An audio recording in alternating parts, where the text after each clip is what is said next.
Are you planning for an international MBA and you're stuck deciding whether to give GRE or GMAT? Which test gives you the edge? And is your GRE score somewhat underselling you compared to GMAT? Stick around because in this video, we'll help you uncover all the details you want to know about these tests, from the scoring pattern to the formats. And we'll help you decide which one suits your goals the best and how to prepare for it efficiently. So, welcome back to Admission Rush. I'm Abhilasha Varman, and this is the third video of the Untangle International MBA series. Let's dive in. Starting with the latest exam formats. First up is the GMAT Focus Edition. Now, this edition is much shorter and much sharper compared to the older one. The total test duration is 2 hours and 15 minutes, and the test is broken down into 3 sections: quantitative reasoning, verbal reasoning, and data insights. Each section is allotted a time of 45 minutes. Quantitative reasoning has a total of 21 questions. Verbal reasoning has 23, and data insights has a total of only 20 questions. Now, GMAT is adaptive by the question. This means that every answer you give affects the next question you see. And when it comes to the order of appearing for the sections, it is completely up to the discretion of the applicant, and they can attempt any section they want as the first section. Now, when you look at what the test is all about, the GMAT Focus Edition is majorly measuring the MBA specific skills, especially data literacy and your business style reasoning. Now let's move on to GRE. The total duration of this test is 1 hour 58 minutes, and it starts with the analytical writing section. This section is of 30 minutes where the students are given an argument or an issue to analyze and write about it. After that come 2 verbal sections and 2 quantitative reasoning sections.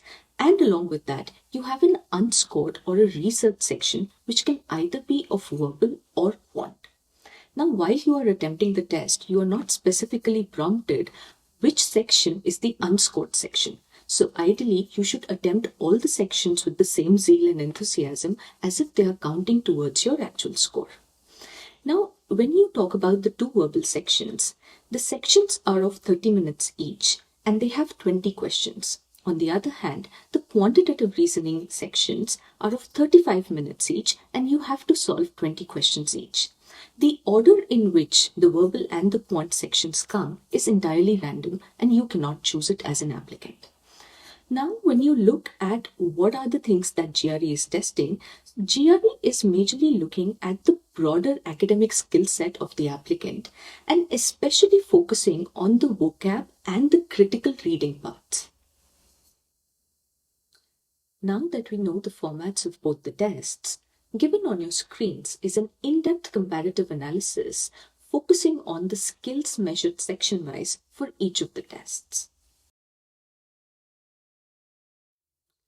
While looking at the tables, you realize that the GMAT Quant is more challenging at the top and data sufficiency is making it unique. When you look at GRE Quant, you see that it is testing almost the similar topics but without data sufficiency. So it is easier to attain a top score in GRE Quant for students who have a strong mathematics background. Now, if you look in depth, you'll see that GMAT is majorly testing your reasoning and your speed, whereas GRE Quant is testing your overall problem solving and your computational powers. Now, quickly summarizing the verbal sections. GMAT's verbal section focuses on reading comprehension, critical reasoning, and sentence correction questions, which are majorly testing your logic and your grammar. On the other hand, GRE verbal section focuses on vocab and contextual understanding with questions in terms of text completion and finally sentence equivalence. Now, if you look at the test format, GMAT being a question adaptive test, it is generally difficult for the non-native speakers of the language. On the other hand, GRE being a section-wise adaptive test, it's slightly more easier and forgiving. Another important point to discuss is the score penalties in GMAT versus GRE. Now, when you talk about GMAT, an incomplete GMAT test with unanswered questions can lead to a significant and direct penalty. Now, this penalty, according to the algorithm, is calculated as a cumulative value which is deducted from your main score. On the other hand, if you talk about the GRE penalty for unanswered questions, it is more indirect. That means they are considering every unanswered question as an incorrect question, which is just leading to limiting your score potential because it is a section-wise adaptive test. So all in all, I would recommend that it is always better to guess and finish the questions in both GRE and GMAT to avoid any unnecessary penalty.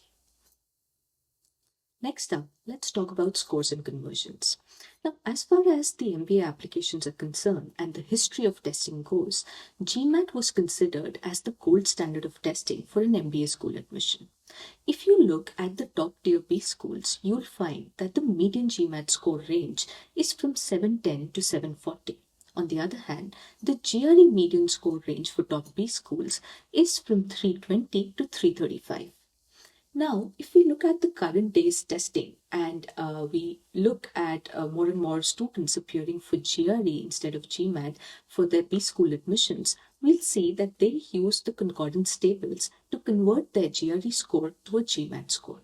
It has been often seen that in case you are converting using this, the widely available concordance tables available online, you will end up with a GMAT scale score looking slightly lower than what it would have been had you actually attempted the GMAT paper. With this observation, we see that for elite schools, it is slightly better for you to write down the GMAT paper because it gives you that marginal advantage of having higher perceived scores. On the other hand, you'll also see that because the top scoring in GRE is easier, a person with a 170 on 170 in Quant may not even fall in the 95th percentile of the test takers. Now, this is another point to note. Most of your admission committee members will be looking not just at your GRE scores, but also at the relevant percentile you have. So, when you look at the admission committee's mind state, a GMAT score is giving them an entire or a complete picture of what is the candidate's scoring. But on the other hand, when they are looking at the GRE score, they are looking at the raw score as well as the percentile. So it is not just important for you to get a higher raw score on the GRE, it's equally important for you to attain a higher percentile associated with it.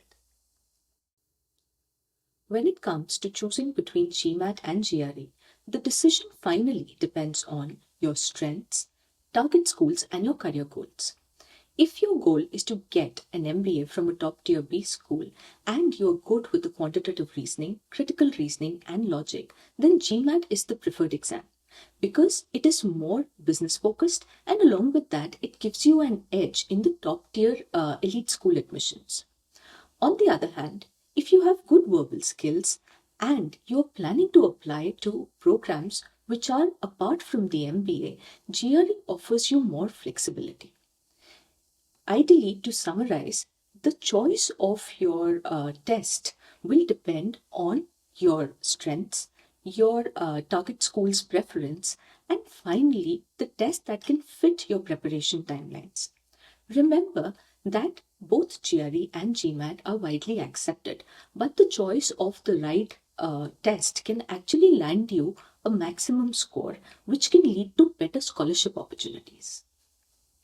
Finally, let's look at the planning, timeline, and the preparatory resources for both GMAT and GRE. On your screens is a tabular description mentioning all these details. So ideally, I would request that anyone who's confused between whether to attempt GMAT or GRE, you start by writing the diagnostic test for both the exams. This way, you'll have a clarity of what is your natural strength and in which exam are you scoring a tentatively higher score. Now, when we talk about diagnostic tests, these are tests without any preparation. So ideally, it is recommended that you take both the tests early on and then see which one is more suited to you. After that, if you look at the preparation timeline, and we are talking about a lenient timeline, we can look at a maximum preparation period of 3 months. Now, in this period, you will be attempting at least 4 full-length mock papers before you write down the actual test. Now, majorly, most of my students, I recommend that once you have completed the entire syllabus, you write down 2 full-length mock tests of any of the tests that you have chosen and see what your score is coming out to be. If you are getting a consistent score, that is the time you go ahead and book your actual testing date.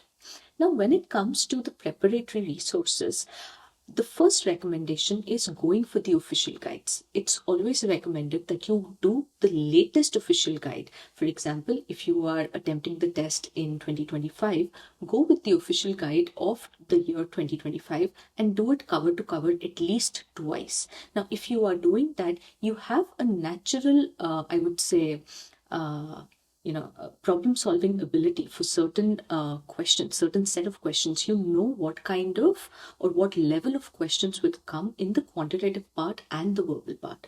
After that, I would recommend that you can go ahead with Manhattan Test Prep or any of the official suggested resources like official verbal guide for GMAT or the official quant guide for GMAT, and same you have section wise guides for GRE. So these are the major resources that you should look at. Then there are certain links that I'll mention in the description which are good preparatory resources for GMAT and GRE Prep. So I hope that this video was able to clarify all your doubts regarding which test to attempt and what is the testing strategy that you should choose if you're going ahead for an MBA. Drop us your comments. We look forward to answering them all, and see you soon in the next video. Stay tuned with the channel. Thank you so much.